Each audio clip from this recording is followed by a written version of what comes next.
चिरलेले सफरचंद, बरं, चिरलेला आंबा, बरं थांबा. हो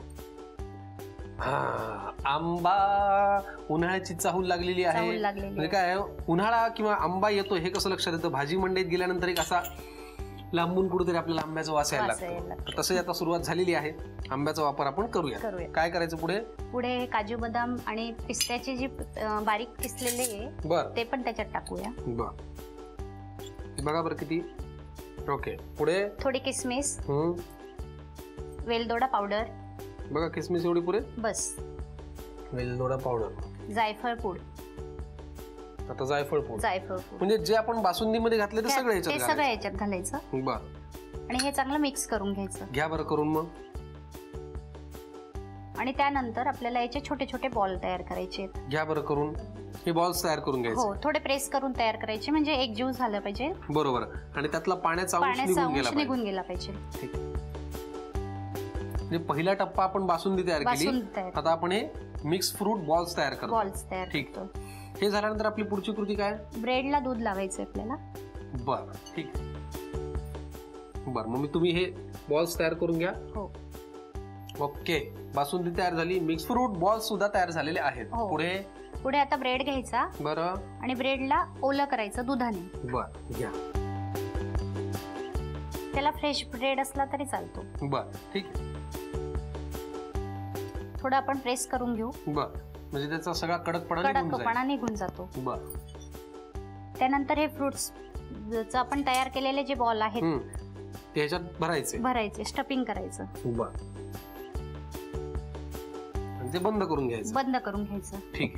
आता पुढची कृती काय आपली? हे झाल्यावर 5 मिनिटं फ्रीजर मध्ये त्याला सेट करण्यासाठी ठेवायचं. हो हे बॉल सगळे आपल्याला सेट करायला ठेवायचे. सेट करायला 5 मिनिटं. ठीक आहे. मग गुलाब rabri with mix fruit ball साठी लागणारे बॉल्स आम्ही तयार करून घेतो, ते सेट करून घेतो आणि मग आपण पुढच्या कृतीकडे वळूया. फ्रीजर मध्ये ठेवल्यामुळे हे मिक्स फ्रूट बॉल्स सेट झालेले आहेत. बरोबर.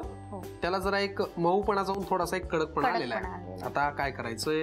आता आपण याला थोडंसं कट करूया म्हणजे त्याच्यामधले जे फ्रुट्स आहेत ते दिसतील. बर ठीक आहे. मग हे तुमच्या हॅपी बर्थडे संध्याताई.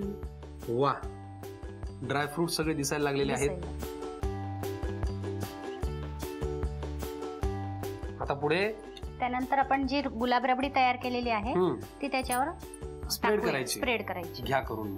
मग आपली रेसिपी तयार. हो तयार. हा क्या बात आहे. फ्रूट बॉल्स आता गुलाब रबडीने छान सजलेले आहेत, त्याच्यामध्ये बुडालेले आहेत आणि मी अकंठ बुडालेलो आहे. हे सगळं कधी खाता येईल या सगळ्या भावनेमध्ये. तुम्हाला हे खायचं असेल करायचं असेल तर पटकन घेऊन घ्या साहित्य आणि कृती. गुलाब रबडी विथ फ्रूट बॉल्स बनवण्यासाठी लागणारं साहित्य: दूध, ब्रेडचे स्लाइस, बारीक चिरलेलं सफरचंद, साखर, साखरेच्या पाकात भिजवलेल्या गुलाबाच्या पाकळ्यांचा चुरा, बारीक चिरलेला चिक्कू, आंब्याचे काप, काजू, बदाम, पिस्ता पावडर, चारोळी, किशमिश, जायफळ पावडर आणि वेलची पूड. कृती: प्रथम फ्राईंग पॅन मध्ये दूध गरम करून त्यामध्ये साखर, काजू, बदाम आणि पिस्त्याची पावडर, चारोळी, वेलची पूड आणि साखरेच्या पाकामध्ये क्रश केलेल्या गुलाबाच्या पाकळ्या घालून रबडी तयार करून घ्यावी. काचेच्या भांड्यामध्ये चिरलेला चिक्कू, चिरलेलं सफरचंद, चिरलेला आंबा, काजू, बदाम आणि पिस्त्याची पावडर, किशमिश, वेलची पूड आणि जायफळ पूड घालून सर्व एकत्र करून त्याचे बॉल्स तयार करून घ्यावेत. ब्रेडच्या स्लाइसला दूध लावून त्यामध्ये फ्रूट बॉल्स स्टफ करून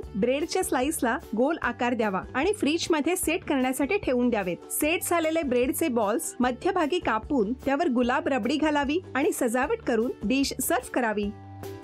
सफरचंदाचे काप नीट परतल्यानंतर त्यामध्ये दालचिनी पूड आणि मध घालून पुन्हा नीट परतून घ्यावं. बटर लावलेल्या ब्रेडवर सफरचंदाचे तुकडे, बदामाचे तुकडे, टुटी फ्रुटी, डार्क चॉकलेट आणि मीठ घालून दुसरा ब्रेडचा तुकडा त्यावर ठेवून वरच्या बाजूला बटर लावून घ्यावं. एका बाउल मध्ये स्ट्रॉबेरी सिरप आणि क्रीम घालून सॉस तयार करून घ्यावा. तयार सँडविच पॅन मध्ये बटरवर ग्रिल करून घ्यावं आणि स्ट्रॉबेरी सॉस बरोबर सर्व्ह करावं.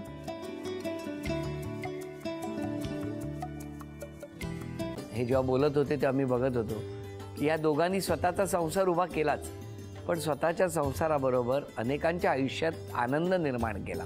तो आनंद महत्त्वाचा. हसत राहा, आनंदी राहा असं म्हणत शुभेच्छा देऊया. आणि ही झी मराठीकडून भेटवस्तू डेव्हिड तुमच्यासाठी. अभिनंदन.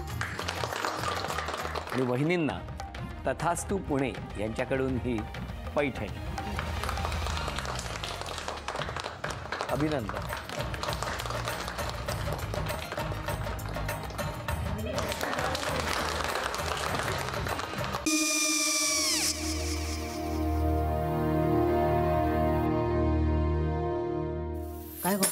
हा काय झालं? काय झालं काय? आले मी निकाल लावून आली. हो पण तिची आईच काय बोलली? तिला वाटलं का सगळ्या निशाने आपल्या चुका कबूल केल्या का? आई मी चांगलं सुनावून आली आहे. त्या तिची बाजू घेत होत्या पण मी लक्ष दिलं नाहीये. खूप झालं आता. चांगुलपणा खूप झाला. मऊ दिसलं ना की कोपऱ्याने खणतात ना माणसं, ते असं. अगो पण आईच म्हणली काय तिची? पटला काय तिका? मला माहिती. आई मी तुम्हाला नंतर फोन करते. हो आणि आई बाबा जे बोलले त्याचं वाईट नका वाटून घेऊ. सॉरी. सॉरी काय त्यात? नेहा आले. आई मी येते. हो काकू येते.